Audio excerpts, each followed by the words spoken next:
Hello viewers, I'm your host Matthew. Today we'll talk about focal lengths. Focal lengths are a lot more than just zooming in and zooming out.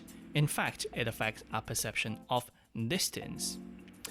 To begin this video, let's have a look at these three images.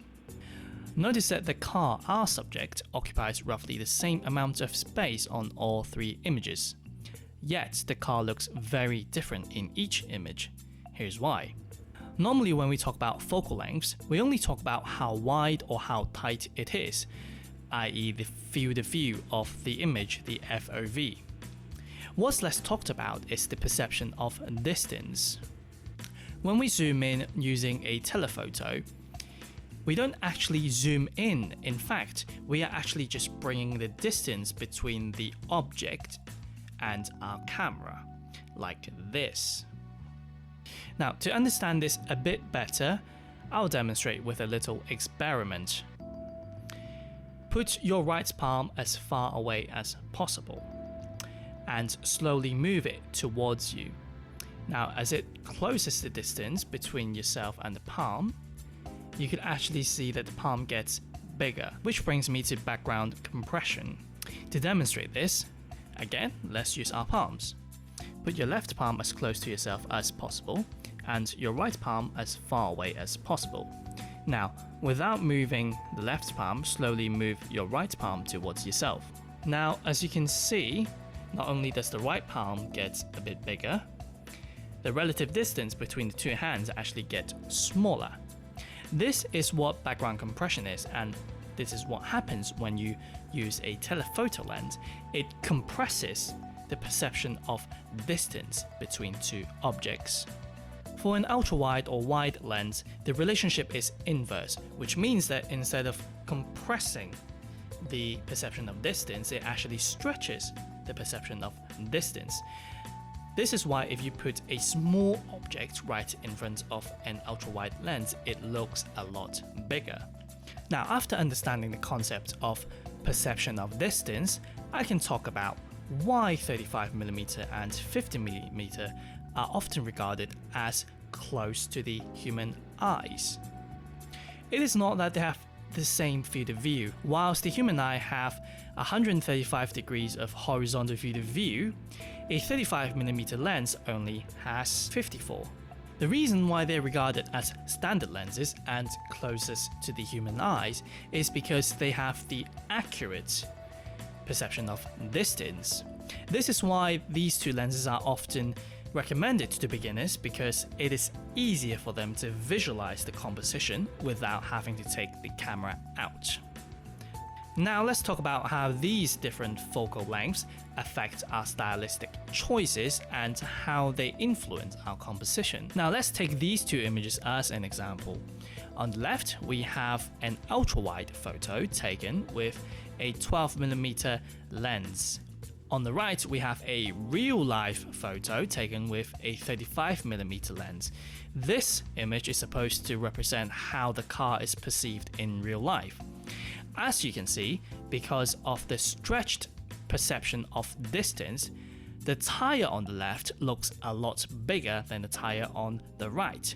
In fact, if you pay attention to the length of the car on the left is also a lot longer than the car on the right.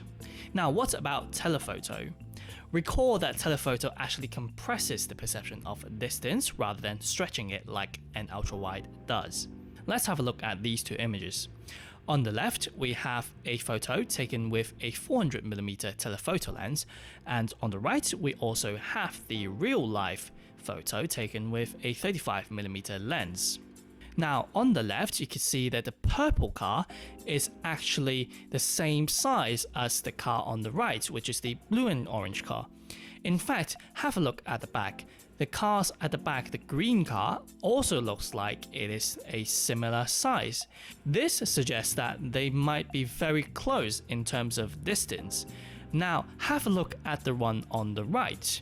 The purple car is actually quite further back. In fact, because this is a starting grid, there is at least a car's length between the blue and orange car and the purple car. The green car is even further away.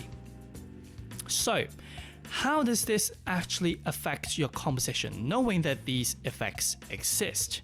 For wide or ultra-wide lenses, you should focus on getting as close to your subject as possible. The stretched perception of distance would help you to feel your image. If you're too far away from your subject, like the one on the right, everything would look small and your image would end up looking a bit empty with no real focus.